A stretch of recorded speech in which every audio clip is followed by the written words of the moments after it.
Bienvenidos nuevamente a una nueva plática que en este turno de este día le corresponde presentar a nuestro querido hermano Carlo Tax Guzmán, que es miembro de la logia Tonantzin de la ciudad de Tuxtla Gutiérrez, Chiapas, México. Y el título de la conferencia de este día es Amor y odio, presente y futuro del hombre. Así que vamos a ver qué nos comenta nuestro querido Carlos, seguramente algo muy interesante, como nos tiene acostumbrados. Así que adelante, querido Carlos. Muchas gracias por aceptar la invitación y aclararnos algunos aspectos del amor y el odio, estas dos fuerzas que mueven a la humanidad desde siempre. Gracias, muy amables por tu invitación en primer lugar y por su atención y por su presencia. El tema parecería muy fácil, muy sencillo, puesto que desde que nacemos tenemos la noción de qué es el amor y qué es el odio. Pero mientras estuve empezando a escribir, me di cuenta que esto iba a ser más largo de lo que aparenta. Sin embargo, voy a empezar a dar ideas, pensamientos y frases y citas que espero vayan teniendo guardado en su mente para ver cuál de todas les hace clic, qué cosas se identifican y al final pueden compartir con nosotros o si están, tienen un concepto distinto, pues lo puedan compartir también con nosotros. Al final de todo, lo que pretendemos es llegar a la premisa mayor del presente y futuro del hombre, pero tenemos que empezar por algo, que es el amor y el odio. Yo lo traté de poner de una forma, eh, bastante teosófica, para empezar, para aterrizarlo al final de cuentas en lo que es nuestra vida diaria. Nos dicen hechos probados de la doctrina que es un poder, el poder activo, el movimiento perpetuo del gran aliento. Esto puede ser un poco filosófico, un poco que se vaya uno perdiendo del hilo, pero no importa. Lo importante es que algo va a hacer clic en nosotros. Ese poder activo despierta el cosmos. ¿Y cómo lo despierta? Por medio de dos fuerzas contrarias, la centrífuga y la centrípeta. Ahora, esas dos fuerzas constituyen una ley primordial, una sola ley. Es un hecho probado por la doctrina. Y eso es la causa de la manifestación en el físico, en donde ellos consideran es ilusión. La vida que llevamos es una ilusión. Sin embargo, por ser ilusión, empezamos a tratar de explicárnoslo a nosotros, qué es el amor en esta vida, el amor ahorita. Y terminamos con que es una interpretación personal, porque es un lenguaje, es una conducta. Y es lenguaje y es una conducta porque nos sirve para conectar, para hacernos un enlace con los demás. Y lo impone el ser social que somos, el zoopoliticón que llevamos dentro. Ese impone el que sea lenguaje y conducta, para que lo perciban los demás y para que nos consideren de una manera, para interpretar el ego y la relación con los demás egos. Esta interpretación mal encausada provoca patologías, el apego y los celos. Todo esto es por un mal manejo del sentimiento. Entonces, amor se transforma en sentimiento. Y nos decía Enrique, ¿qué será? ¿Es una acción, es una fuerza, es un poder, es un sentimiento? Bueno, pues cuando lo transformamos en el intelecto se vuelve sentimiento y cuando lo transformamos en sentimiento tiene diferentes formas de lenguaje, de conductas y eso mal encausado provoca apego, celos y el resto de cosas que vamos a ver a continuación. Porque eso que es el amor, pero en la doctrina le podríamos dar otro nombre, ya lo vamos a descubrir. Es el prototipo de Eros. Se convierte en el gran poder eléctrico dador de vida. Dador de vida. El amor da vida. Eso es lógico, lo entendemos muy fácilmente. Perdón. Su naturaleza es pura, innata, pero la interpretación impuesta lo tergiversa. Definitivamente, el amor que nace desde el inicio del cosmos es algo innato, que nace desde la formación de nuestros átomos, pero nosotros lo intelectualizamos y por ende, pues lo tergiversamos. Y lo tergiversamos cuando buscamos ser amados. Busca ser amado, tanto como el propio ego cree merecer ser amado. Yo amo y pretendo que me amen de la misma manera.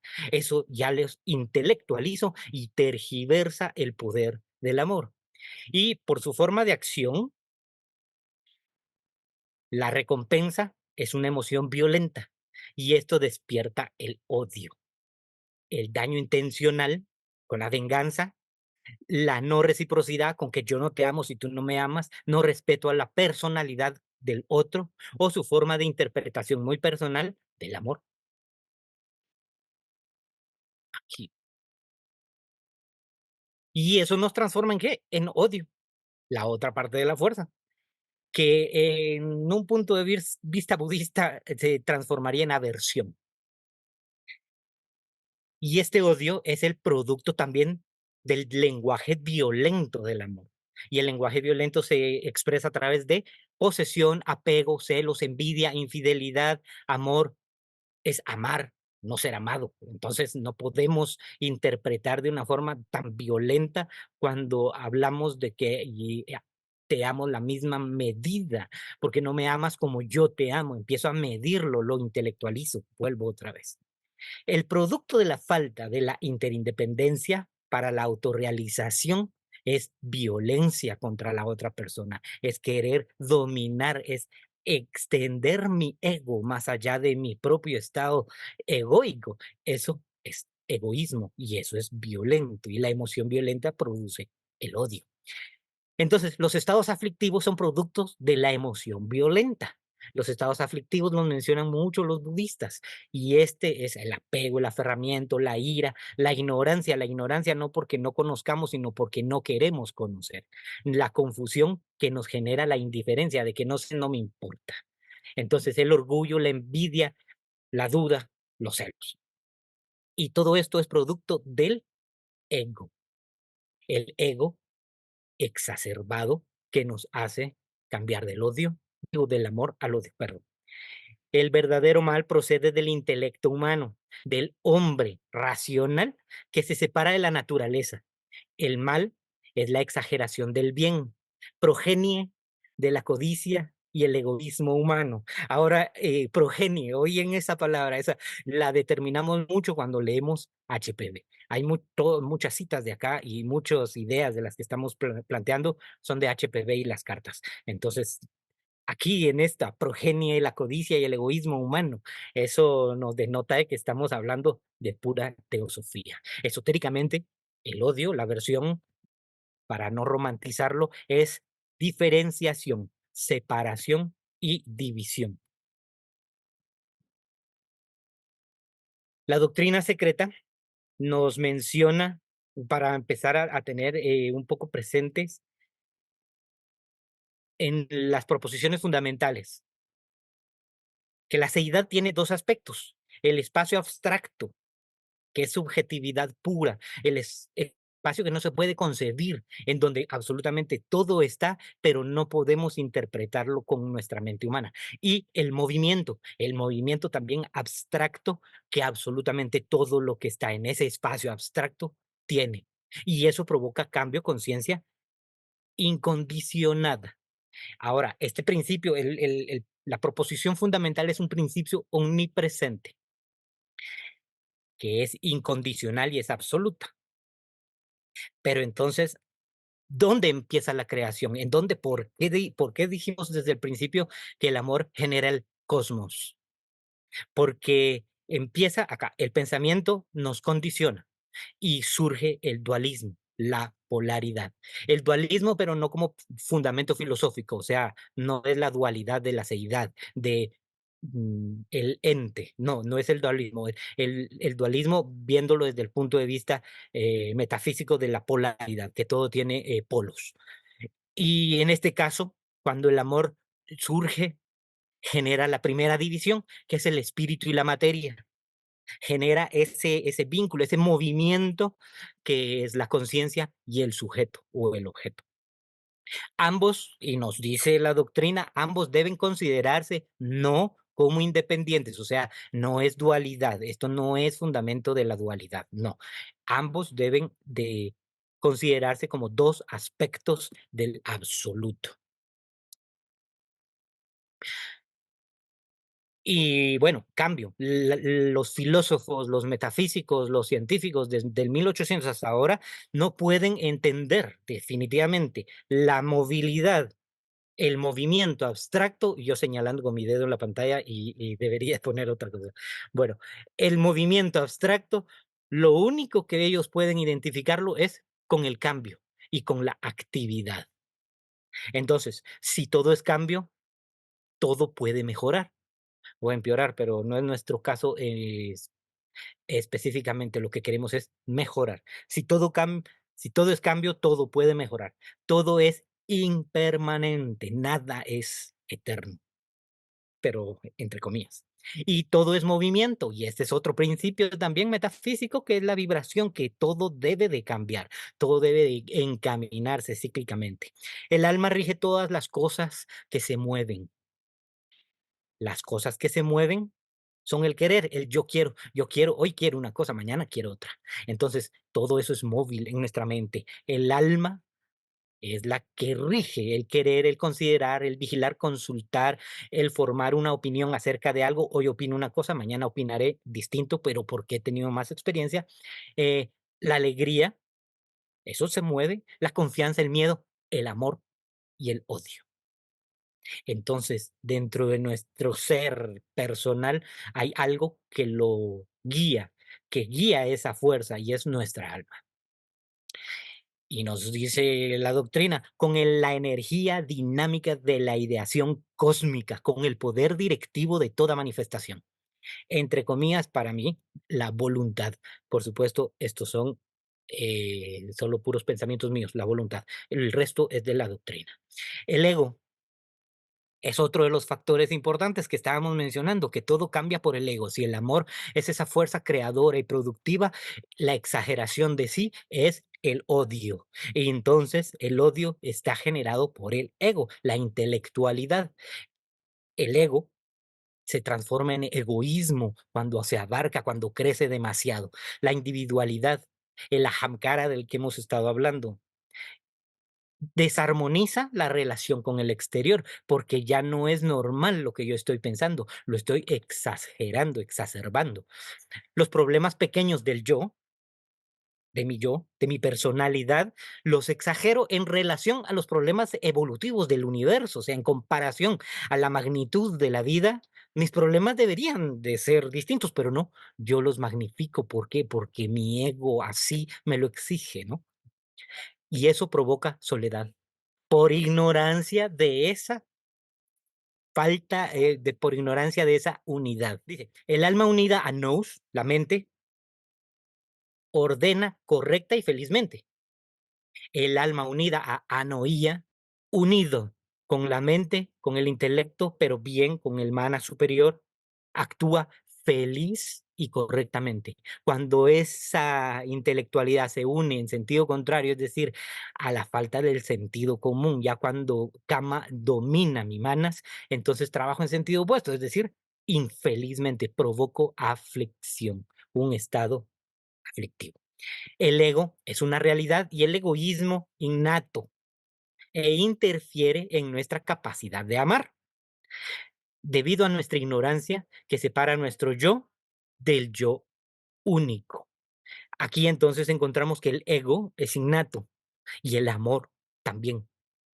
Hay dos cosas innatas que vienen desde el nacimiento, desde la creación del universo, puesto que eso es lo que provoca la perfección. Ahora, esto, egocentrismo, es el obstáculo del ego cuando crece, porque el ego al final de cuentas tiene una opción, tiene un fin, tiene un producto, tiene una utilidad, perdón. Egocentrismo es estar muy preocupado por nosotros mismos, el egocentrismo. Y esto provoca irritación, irritación por todo. Estoy irritado porque lo de afuera afecta a mi personalidad, mi ego. Entonces me irrito. Es producto de eso. Ser más reactivo o exagerar a las reacciones de los estímulos externos, eso es el egocentrismo. Reaccionalidad del ego es cuando oímos una sensación agradable, una desagradable y una neutral. Cualquiera de estas tres reactividades del ego son aflicción. Lo agradable se convierte en vicio, lo desagradable en aversión o odio. Y lo neutral en desinterés y el desinterés en ignorancia.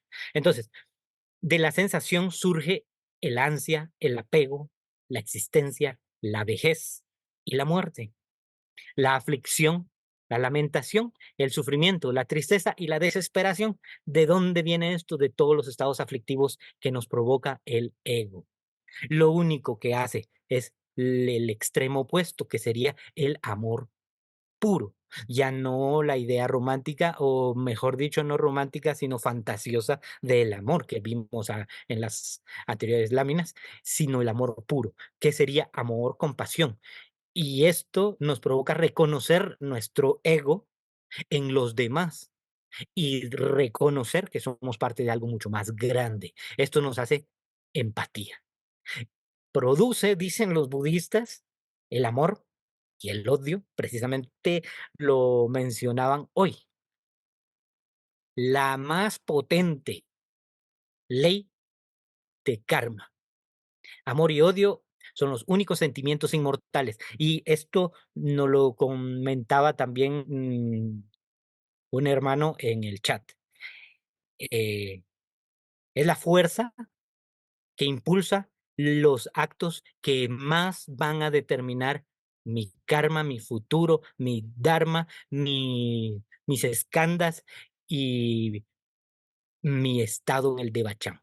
Lo mismísimo el odio me va a provocar esa unión con esas entidades, con ese sentimiento, con esa sensación que hoy aborrezco o que hoy tengo esa aversión. Esas van a estar unidas a mí por ese mismo lazo que es el odio, que es un lazo igual de poderoso, solo que en extremo opuesto.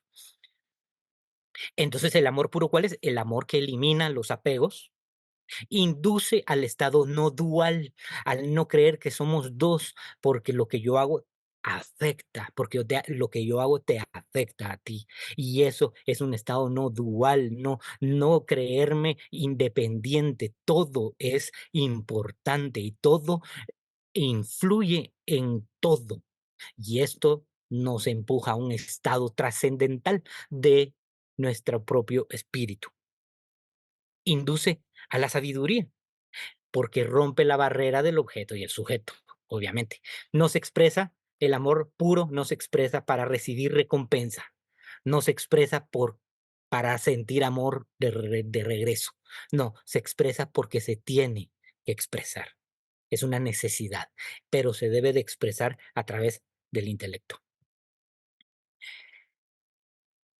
Y no de esta forma, no de la forma primordial, que por supuesto es útil y para la existencia, como es el enamoramiento. Dejando un poco lo romántico de esto, sería respuesta fisiológica genética para adaptarse a la evolución de la especie, garantizando el ciclo de la existencia física a través de la procreación. Evolución física, reencarnación, evolución cíclica, todo esto hace clic para esos lados y no parece muy romántico, un poco materialista, pero es eso, el enamoramiento para eso es que sirve. El enamoramiento disminuye el cociente intelectual y satura el pensamiento, satura Manas. Manas ya no quiere conectarse con su Mana superior, con Buddhi, ya no quiere estar en ese contacto. Y no es que no quiera, sino que es impulsado, el querer no, es impulsado atractivamente hacia abajo, hacia Kamamanas, hacia lo placentero, hacia la necesidad de satisfacer a ese ego. Entonces, ¿interviene quién con ese ego? La personalidad, la atracción a las cualidades que tenemos construidas por la sociedad. Es decir, la forma en que me caso con él porque él merece la pena, porque mi mamá dice que es bueno, me caso con ella porque a mi mamá le va a gustar. Todo ese acondicionamiento social que hemos aprendido, está basado en nuestros instintos también, kama y manas. Esto verde, pues es verde porque yo me lo imaginé así, ¿no? Que el enamoramiento tiene un fin y dice, su fin podría ser la oportunidad para racionalizar los impulsos, equilibrándolos, marcando el camino hacia el desarrollo espiritual, evolución espiritual, autorrealización, inicio de la pasión, pero por la vida una. Y por supuesto, la doctrina no lo dice de una forma un poco menos drástica que yo, diciendo, por lo tanto, Cupido, o el amor, en su primitivo sentido es eros, voluntad divina, o el deseo de manifestarse por medio de la creación visible. Tomo 3 y en la esloca 10. Ahora, el altruismo empieza a salir como consecuencia de ese amor puro, ¿sí? Y esto es amor que no genera un estado aflictivo, amor a los demás incondicionalmente. Y al sentir este altruismo, empequeñecen y empiezan a empequeñecer nuestros problemas, pero nuestro amor empieza a crecer más, porque estamos generando la energía más pura y todo es interdependiente. Al darnos cuenta de que este altruismo no solo es bueno para ellos, sino para mí, esto nos hace evolucionar juntos. Sin embargo, hay algo trascendental y filosóficamente primordial, que es el amor propio. Porque ¿de dónde empieza ese altruismo? ¿De dónde empieza el amor a los demás? Si no empieza a través del amor hacia mí o el odio hacia mí. Eso también genera no el altruismo, sino todo un malestar de insatisfacción que va jalando y atrayendo. Entonces, ¿qué es el amor propio? Querernos bien, desearnos el bien sano, no la recompensa inmediata, sino el bienestar para el futuro en general. Es decir, yo deseo en 10 años estar bien, estar feliz y estar satisfecho, morir sin remordimientos. No voy a desear estar en las Bahamas dentro de 10 años disfrutando de una caipirinha, o sea, eso ya es ego, me estoy enfocando, me estoy reflejando en algo irreal, en una ideal. No se puede amar a otros si no se tiene amor por uno mismo, pero ese amor sano, porque si no caemos en el egocentrismo, en el egoísmo puro. Entonces se tiene que amar a uno mismo, pero ese amor puro. Y porque solo el que ama puede recibir amor.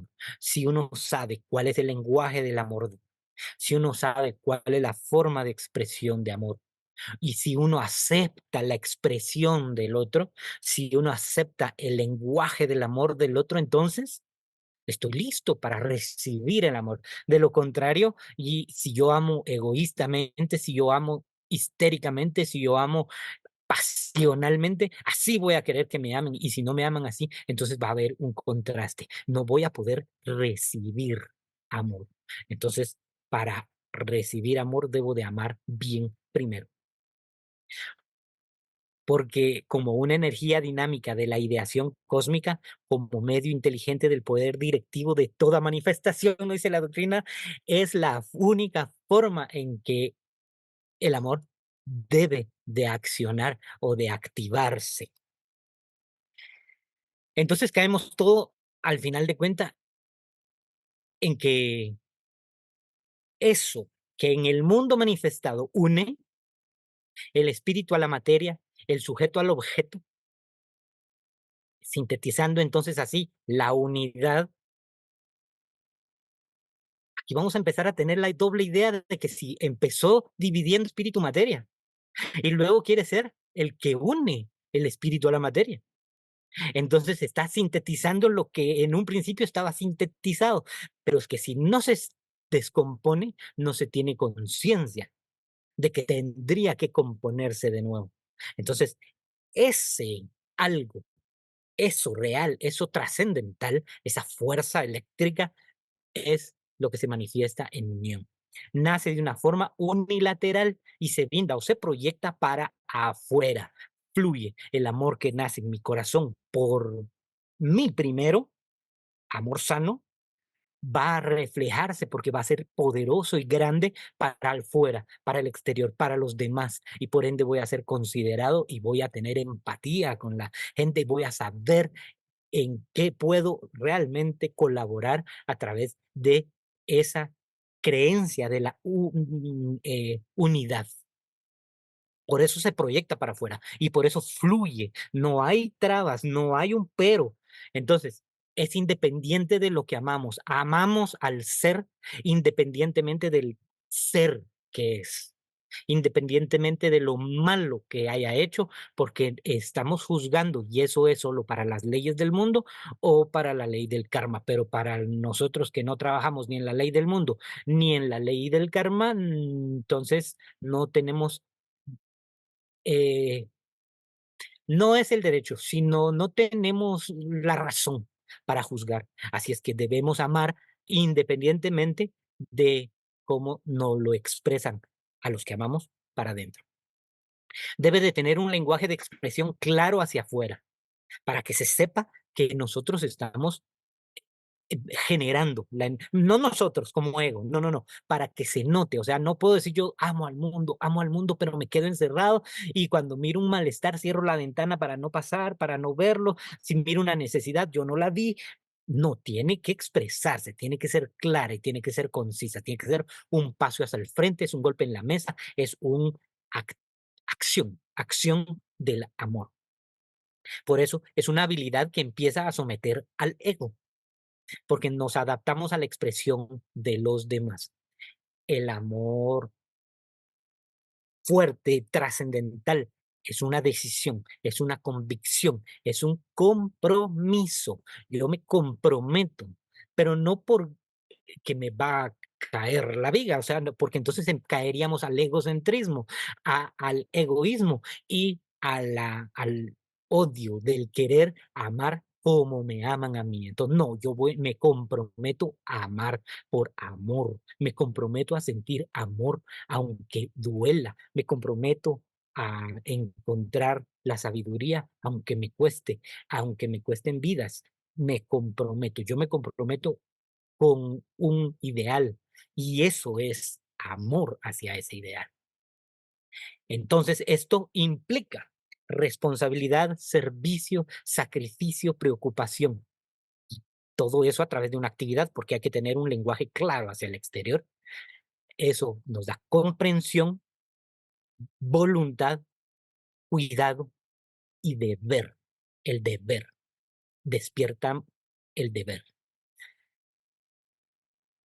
Este servicio, este sacrificio suena exagerado, suena, ay, me voy a sacrificar. No, no es tan exagerado en sí, no es un sacrificio de la vida, no, es un sacrificio intelectual, es un sacrificio pensado, no es eh, la compasión tonta, no, no, no es ese exceso.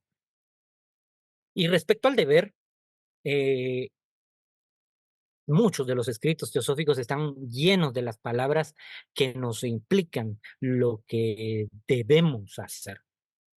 Por ejemplo, compasión, unidad, amor, del que estamos hablando, misericordia, afabilidad, bondad. Todos estos sentimientos, esos son nuestros deberes, deberes como seres encarnados. ¿Y a quién? Hacia toda la humanidad, nos dice la clave de la teosofía, empezando por uno y terminando con los más pobres, empezando por uno, o sea, hay que conocerse, hay que amarse a uno mismo. Hacia las personas con quienes lo hemos asumido voluntariamente, también dice, independientemente de su interpretación o de recepción, digo yo, porque hemos adquirido el compromiso, porque nos hemos comprometido, como dijimos, con una convicción, hemos tomado una decisión y esa decisión nos hace ser nos hace tener el deber de ser coherente con esa decisión. ¿Y cómo nos vamos a dar cuenta? El único tribunal es la propia conciencia. No podemos tampoco, porque eso es parte del amor propio, esperar a que no réplicas y juzgamientos de los demás, que nos digan, no, es que así no es el amor, tú debes hacer esto, tú tienes que hacer esto. porque si no es nuestro momento, no es nuestro momento. El día que tengamos la oportunidad de encontrar el deber, la compasión y comprometernos, ese es nuestro momento, no cuando alguien más nos lo diga. Entonces el tribunal es nuestra propia conciencia. Por supuesto, es nuestro deber también encontrar esa conciencia que se expresa en la fraternidad al final de cuentas y la solidaridad humana. La solidaridad humana, eso también no es tan a lo lejos, no es la solidaridad con el otro lado del mundo, no, empieza enfrente, empieza en la calle, empieza en la acera, en el jardín del compañero. Así es que justicia y humildad es parte del deber. Por cada flor encontramos la clave, creo también, por cada flor de amor y caridad que se plantee en el jardín de su vecino, desaparecerá una mala hierba en el suyo. Esto es totalmente espiritual, metafísico, no es en la vida real, porque en la vida real, si no le pongo atención a mi jardín, se llena de maleza. No, es en el espíritu, porque realmente cuando uno siembra en el espíritu, cosecha dentro de sí el amor que nace dentro de uno. Entonces, el altruismo es el aquí nos teníamos esta frase es típica también de HPV. El que trabaja para sí mismo, mejor le valdría no hacer nada, sin comentario alguno.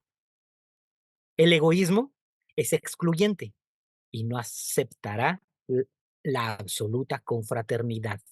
Esto es de las cartas de los Mahatmas. El egoísmo y el orgullo, dos trampas para el conocimiento y la espiritualidad. Eso también nos lo mandó nuestro hermano en el chat para que pudiéramos poner atención respecto a lo del amor, que es el egoísmo el que nos está alejando del conocimiento y la espiritualidad.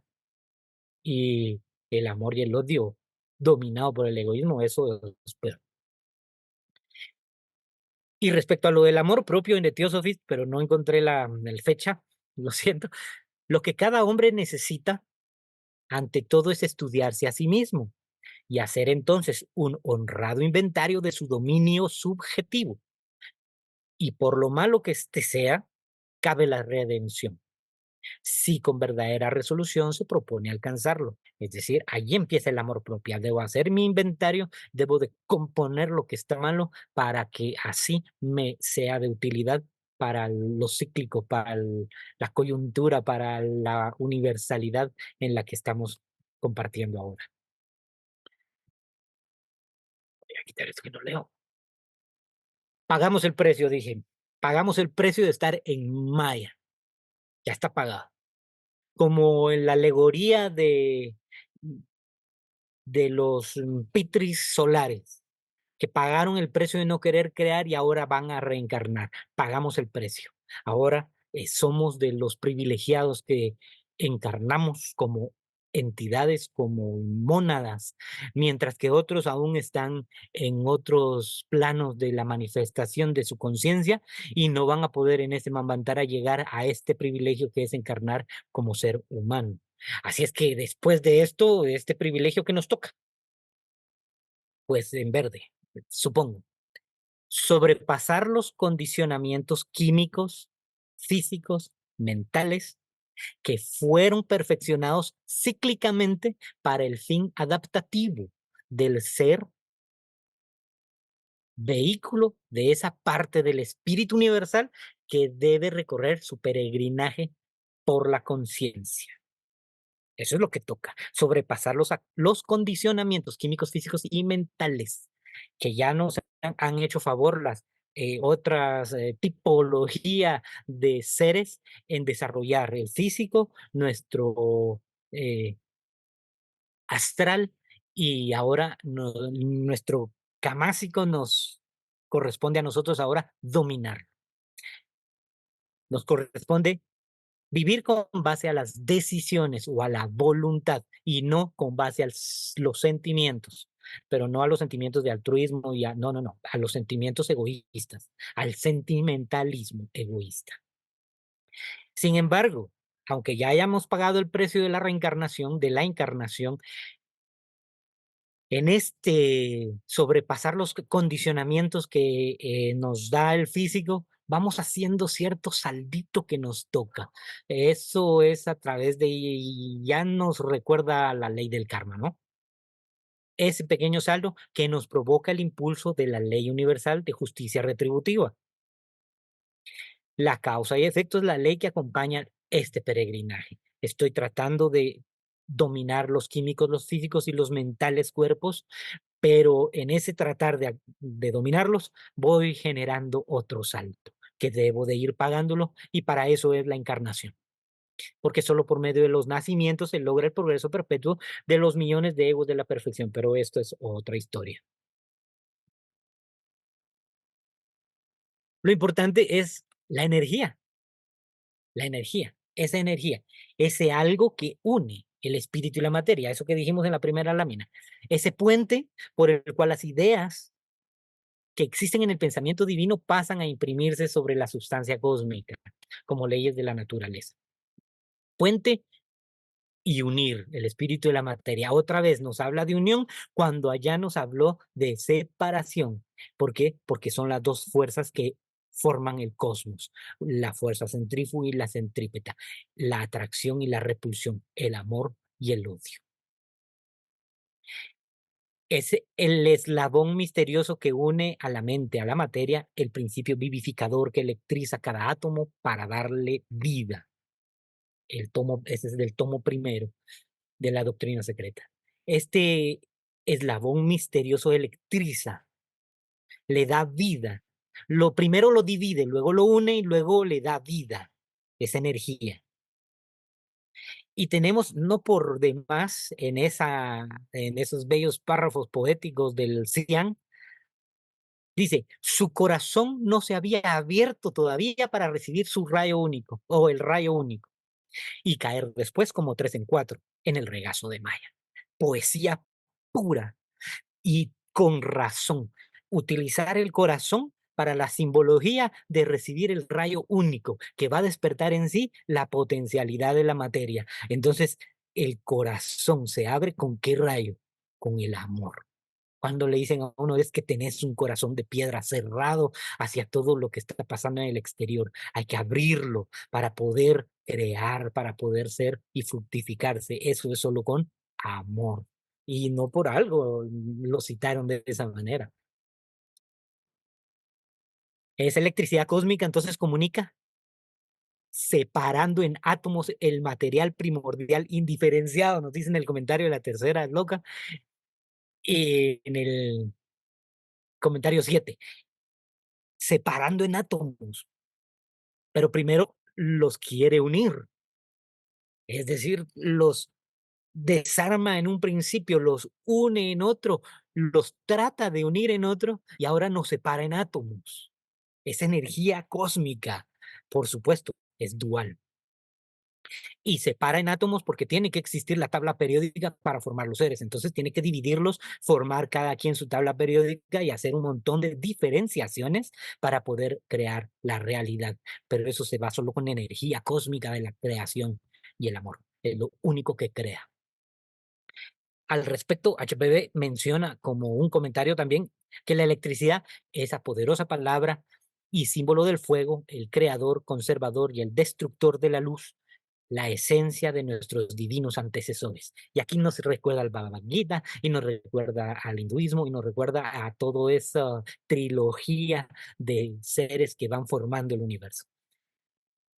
También nos menciona que la electricidad es ese fluido astral y con palabras poéticas dice el atanor de los alquimistas. En el interior, Dios y el diablo, el bien y el mal, amor y odio. Dentro de la electricidad, dentro de ese atanor, dentro de esa fragua, se encuentra como materia Dios y el diablo, el bien y el mal, amor y odio. La potencialidad está en, en esa electricidad pura. Entonces, ay, no sé si me fui para adelante o para atrás, yo creo que para atrás. Sí.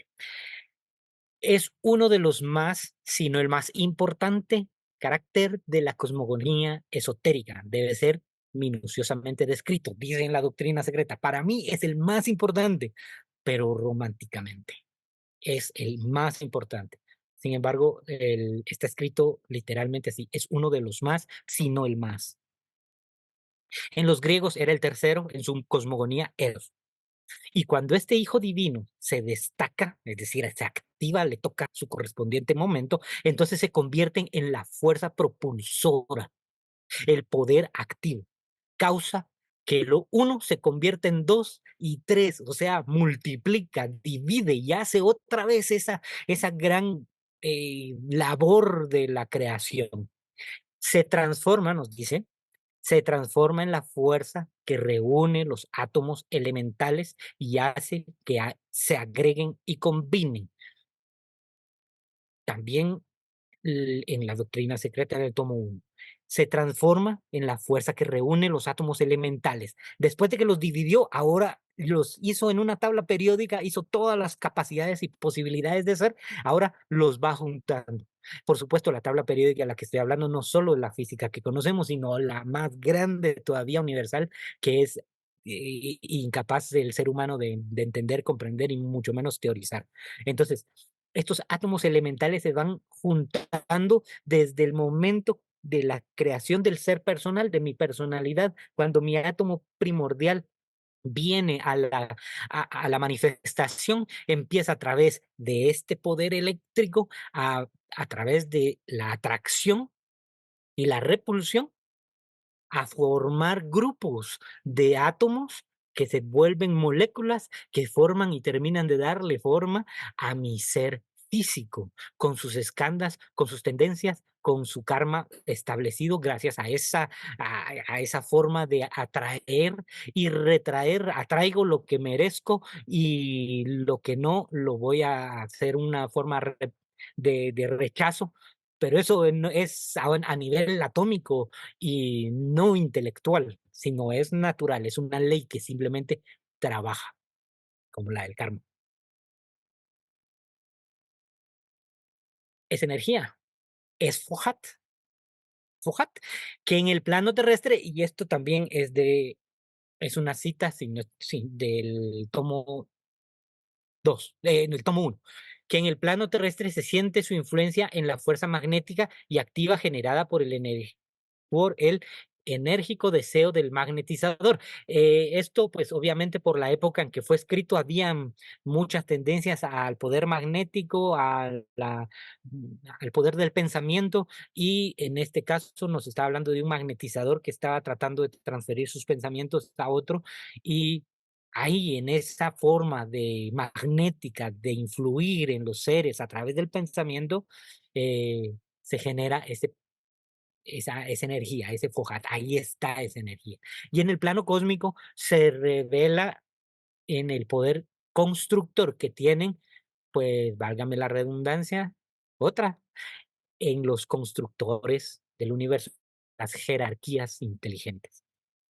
Entonces, metafísicamente es el pensamiento objetivo de los dioses. Y en alguna teogonía le llaman el verbo hecho carne. Y en esas mismas teogonías no tan antiguas le llaman Dios es amor. Y con lujo de razón que Dios es amor, es obvio. Fohat. Fohat traza líneas espirales para unir la sexta y la séptima. En este párrafo es en el tomo 1, en la esloca 4 de la estancia 1.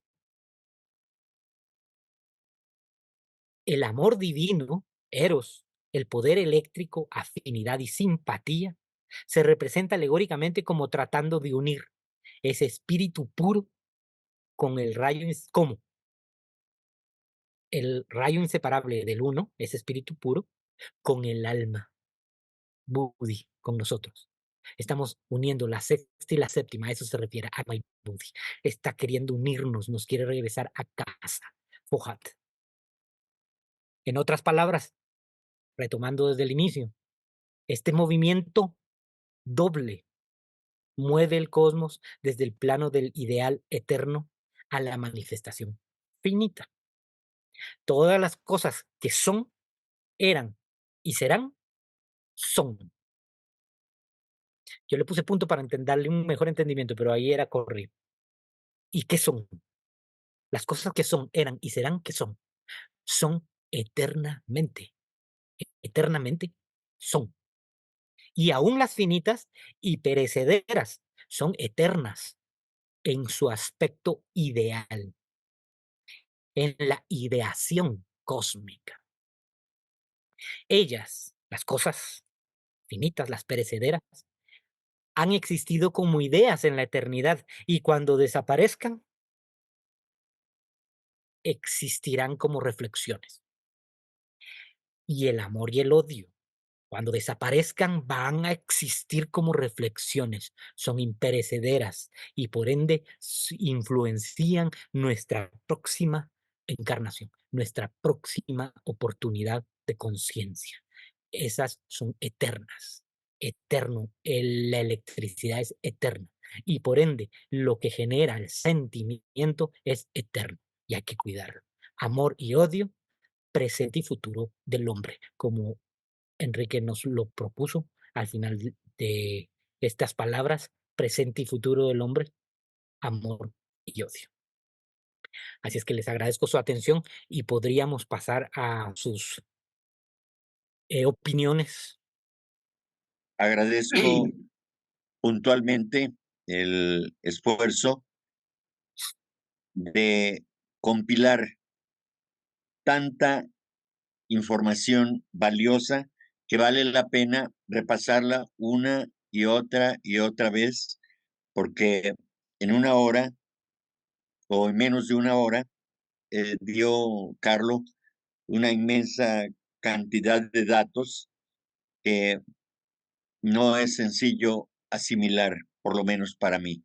Creo que vale la pena que puedan, una vez que eh, publique la grabación, nuestra querida hermana Caro, puedan volver a verlo si creen que les es necesario, si les interesa, porque todas estas citas que tiene aquí el trabajo, desde luego que puede uno consultarlas para ampliar más el concepto de lo que nos acaba de dar, muy bien sintetizado, bien expresado, bien explicado por parte de Carlos. Pero si alguien quiere profundizar, extender más, pueden consultar tanto las cartas Mahatma como la doctrina secreta, la clave de la teosofía, que fueron mencionados aquí. Entonces, nuevamente, con profunda gratitud, Carlos, por este trabajo que has presentado, que me parece que vale la pena, repito, volver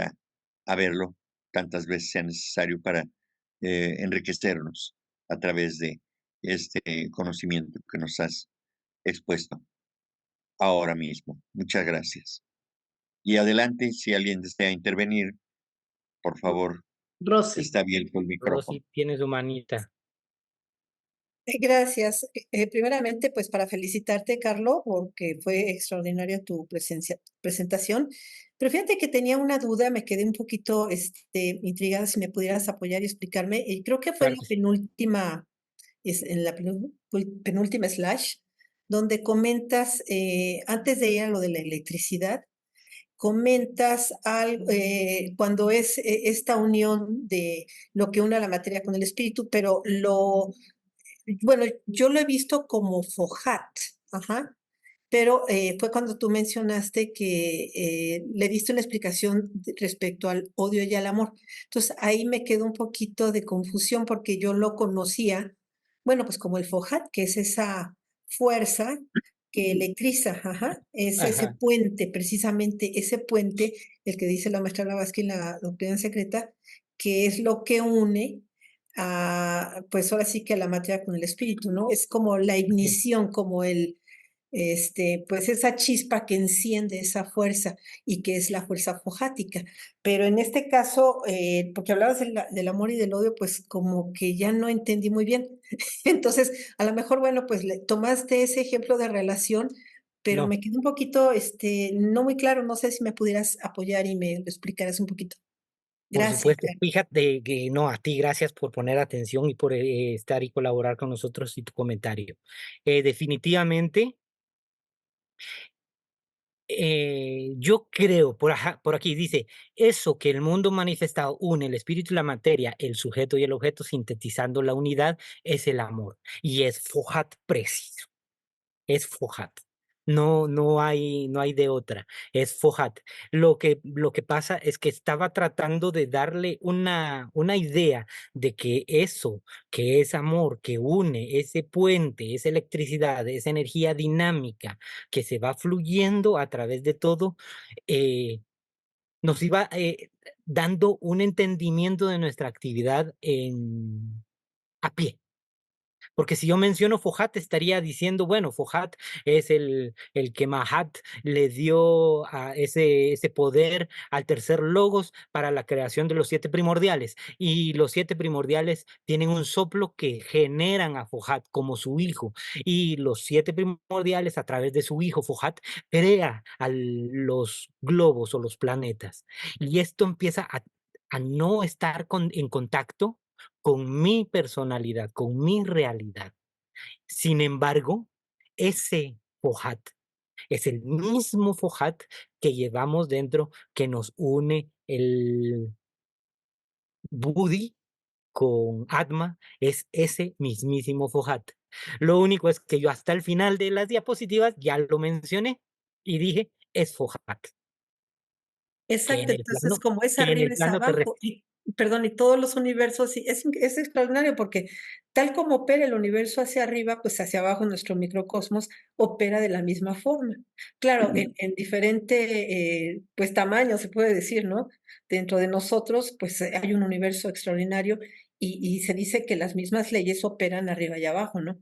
Entonces ya ahorita ya lo estoy entendiendo, así como tú no lo estás explicando, desde el punto de vista amor-odio en el ser humano y pues con la misma fuerza cósmica del universal, que los pasos ahora sí que son igualitos, ¿no? Como es arriba es abajo. Muchas gracias, Carlitos. i- Ya me quedó claro. Idéntico, no, no, no, a ti, y fíjate, cuando dice electricidad, dice el fluido astral, el atanor, en el interior está Dios, el diablo, el bien y el mal, amor y odio. Y eso es electricidad cósmica, es Fojat. Lo único es que aquí no le puse Fojat, la electricidad cósmica, porque entonces empiezo a quitar la idea de que estamos hablando de amor y odio, que es Fojat. Fojat como energía cósmica capaz de dividir la materia y de volverla a unir en un sentido totalmente metafísico. El amor que tenemos en nuestro corazón por las personas, el odio que nace y que surge de los apegos, eso es producto de una energía que nos vitaliza y que viene desde el cosmos. Y eso es Fojat. Lo único es que transformado en nuestra intelectualidad le damos amor, enamoramiento y deseo y sufrimiento. Pero Muchas gracias por tu gracias, Carlos. pregunta. José Cleofas, tienes tu manita, cuéntanos. Sí, buenas noches, Carlos. Felicitarlo por esta presentación que nos ha traído esta noche. Felicidades porque ha relacionado, ¿verdad?, con lo que nos ocupa del Madame Blavatsky, y en esa forma en que, pues, como se lo he expresado, explicación, esas palabras, esos ejemplos, pues esa habilidad que no la tenemos todos, que yo lo felicito, ¿verdad?, por la forma en que nos explica, ¿verdad? Que para mí, pues, necesito más tiempo, aprenderme muchos conceptos sobre la doctrina secreta y demás de Blavatsky, ¿verdad? Pero siento que me motiva bastante, hermano Carlos, y le he dicho que usted va a ser mi guía cuando ya esté más arriba y mi guía en teosofía, porque tiene muy buena forma de ser y eso me anima y eso me hace que verdad me motiva en estas lecturas. Gracias, querido hermano, por esa forma de amor y odio, pues es un tema también muy difícil porque llevamos muchos traumas, todos, muchos traumas y como que la misma cultura es una competencia que luchamos siempre para tumbar al otro, para uno seguir adelante en todos los ¿verdad? En todos lados, ¿verdad? En todos los campos, en las profesiones, en las carreras, en las competencias. Siempre la sociedad nos ha hecho así. Nuestros abuelos, nuestros padres siempre, no te dejes de fulano y no te dejes y adelante. Y lo llevamos así ya y olvidamos, ¿verdad? Que son nuestros hermanos, que debemos compartir, debemos ayudarlos. Aquel que se cae, darle la mano y levantarlo, pero no, nos educan de una forma egoísta y ya se va perdiendo el amor. Qué bueno que nos explica de esa manera y ponemos mucha atención. Gracias, Carlos. Buenas noches. Sí. Gracias a ti, José Clojo, siempre con unas palabras hermosas, o sea, inmerecidas tal vez, pero tienes toda la razón y has dado en el clavo, has dado en el punto que precisa en la carta de los Mahatmas 10 nos determina el egoísmo innato en el ser humano es el que provoca el odio y el orgullo y la envidia que no va a hacernos fraternos y nos separa como seres. El egoísmo, ese es nuestro, no le diría enemigo porque darle tanta importancia sería como darle poder, pero es al que hay que vencer, el ego que me hace defenderme de los demás, ir precavido para que no me hagan daño, ir ya predispuesto a que yo debo de tener una posición, un lugar, me tienen que dar un bonito sitio, o sea, cuando llegue me tienen que saludar. Todo ese ego viene impuesto por nuestras madres amorosas, por supuesto, pero que al final nos terminan por condicionar de una manera errónea, errónea, a exacerbar nuestro ego, a querer que todo sea como nosotros lo merecemos, como que si supiéramos qué es lo que merecemos, como si fuéramos nosotros los reyes del mundo. Ese es el ego. Y es a lo que hay que dominar, sin olvidar el amor propio, porque tampoco hay que dejarse llevar. Y si no te quieren, no importa. Y si te tratan mal, no importa. No, tampoco. Se tiene que tener ese equilibrio, ese camino de en medio, de ni llegar al egocentrismo, pero tampoco ser, por ejemplo, el apego se termina en la dependencia o la codependencia. Primero lo amo demasiado y después dependo de él porque yo ya no soy nada sin eso, al que yo le estoy dando poder. Entonces, son extremos del amar tanto. Yo amo tanto que si no lo tengo voy a morir.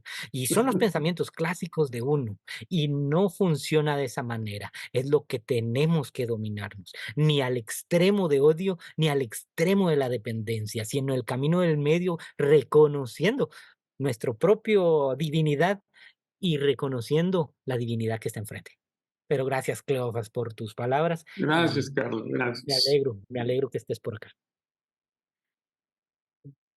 Sí, buenas noches. Carlos, muchísimas gracias por tu presentación. Y sí coincido con Enrique, es una cantidad enorme de información que sí nos da Perdón. no, al contrario. Creo que nosotros todos agradecemos tu esfuerzo de compilación y de profundidad, siempre, no nada más en esta presentación, sino en todas las que nos has brindado gentilmente. Y sí, en lo personal, sí es para verla más de una vez y desmenuzarla, porque creo que hay mucha riqueza.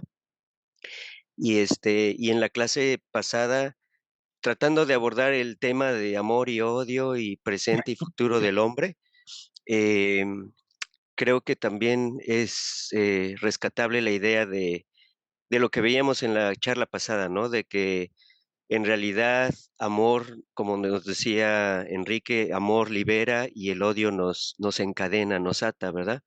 Porque cuando estábamos hablando de karma y de nuestras reencarnaciones, pues en la medida en que nos purifiquemos, hagamos ese intento de purificar nuestras emociones, nuestro corazón, nuestro espíritu, en la medida en que tratemos de aspirar hacia arriba, en este caso de nuestro manas inferior al superior hacia Buddhi y menos hacia Kama, como bien lo explicaste en tu presentación. Creo que en esa medida de purificar nuestro ser, vamos a poder poco a poco, ¿verdad? Es un trabajo enorme el que tenemos que hacer todos, ¿no? Pero poco a poco estaremos vibrando más en esa tesitura, en esa condición de amor. Y por lo tanto nos liberará. Y pues es lo que nos dicen los maestros de sabiduría y nos dice la señora Blavatsky y en sí, pues hasta las religiones exotéricas, ¿verdad? Pero en la medida en que hagamos lo contrario, en que seamos densos en nuestras emociones, en que odiemos o envidiemos o celemos a las personas y tantas otras emociones negativas y que muchas veces ni siquiera nos damos cuenta, pues nos vamos, cama nos va a arrastrar hacia abajo, ¿no? Y ahí es la lucha eterna entre la personalidad y la individualidad, ¿no? Y que incluso en el estado, en los estados post-mortem, se nos habla de esa lucha que existe en el Kamaloka, ¿verdad? Entre esa tesitura de emociones y de estados de conciencia que fue nuestra vida pasada, ¿verdad? De amor y de odio, ¿no? Entonces, muy interesante el planteamiento que nos haces. Eh, Me quedé pensando en el planteamiento del enunciado como presente y futuro del hombre y trato de darle esa connotación de que hoy en el presente pues somos una combinación de amor y de odio, ¿verdad? Porque es parte de nuestra personalidad, de nuestros condicionamientos sociales, psicológicos, emocionales. Hablabas de químicos, de físicos, ¿verdad? Y somos ese cúmulo de emociones mezcladas, ¿verdad? Pero también tenemos la oportunidad, gracias a la teosofía y estos estudios, de poquito a poquito ir tomando esa conciencia y ese despertar de que podemos modificar esas emociones, podemos modificar nuestra personalidad y cambiar nuestro karma, ¿no? Otra vez una conexión hacia la charla anterior. Entonces, creo que es así, si me permites, darle esa connotación de presente y futuro. Obviamente, cuando decimos futuro, en mi cabeza habla o pienso en cientos, tal vez miles de reencarnaciones futuras, ¿verdad? No va a ser mañana, no va a ser la próxima semana, no va a ser el año que viene. Obviamente tengo que empezar y tengo que tener mucha voluntad, pero siendo realistas, el trabajo es tan enorme y tan difícil que nos va a llevar vidas, ¿no? Gracias, hermano. Gracias por lo que nos dejas de sabiduría y de motivación para seguir investigando. A ti muy amable por el comentario, gracias. Gracias. El apego realmente es ese reflejo del ego y del egoísmo, por lo cual se debe de trabajar para quitárselo, porque no es correcto el transformar el amor que se tiene, que se tuvo o que se pretende tener a un apego egoísta, a un deseo de dominio sobre otra persona, sobre la libertad de otra persona, sobre la existencia de otra persona. Basar nuestro amor, nuestra realidad en otra persona ajena es egoísmo puro. Y sí se debe de trabajar para que nuestro amor vuelva a su estado normal, que es el poder de crear, pero no aflictivamente. Y cuando el amor que tenemos nos provoca esa aflicción, es cuando nos suenan las alarmas que hay que buscarle la solución. Hay que buscarle ese tratamiento para darle la vuelta y encontrar la sabiduría y el entendimiento de lo que estamos viviendo, porque es que eso no lo puede quitar nada, solo el entendimiento. pero sí te agradezco mucho, Enrique, por tus palabras. Gracias, Carlos. Finalmente, cuando uno aniquila, separa separa uno de su vida el egoísmo, y en nuestra relación con los demás nos liberamos del egoísmo y a la vez liberamos a los demás de esos apegos, y entonces en lugar de ese apego, en lugar de ese egoísmo, lo transformamos y amamos. Eso es lo que yo creo. Y así liberamos al otro del egoísmo, nos liberamos a nosotros mismos, se rompen esas cadenas de esa dependencia o interdependencia o codependencia, y es entonces cuando surge la luz brillante, potente del amor. Es eso.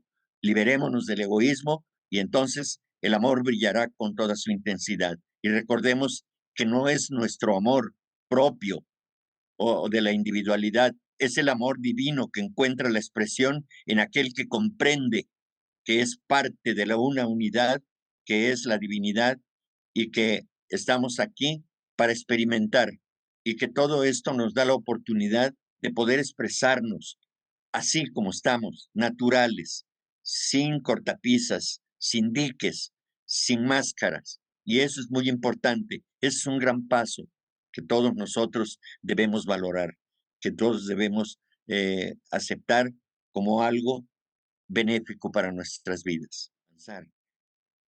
No importan los obstáculos que haya, el amor lo vence todo, porque es el amor divino, porque es el amor de la creación, es el amor de la manifestación del poder de crear. Entonces tenemos que crear las condiciones que son favorables para nuestro desenvolvimiento, para nuestra evolución. No importa si hay dolor, eso no detiene a esa fuerza, solamente tenemos que conectarnos con la fuerza del amor para poder avanzar, para poder continuar nuestra evolución. Es el amor lo que nos va a poner a flote, es el amor lo que nos va a poner en contacto con nuestra divinidad interna, con nuestro yo, con nuestro Dios personal, ese que está en nosotros, reavivando la llama. Cada pensamiento amoroso es combustible para la gran llama, la llama del eterno amor que está ahí en cada uno de nosotros, manifiesto como la chispa divina que somos. Es eso es lo que somos. Esa fuerza que no quiero llamar sentimiento, sino esa fuerza divina que es el amor y que es tan poderosa.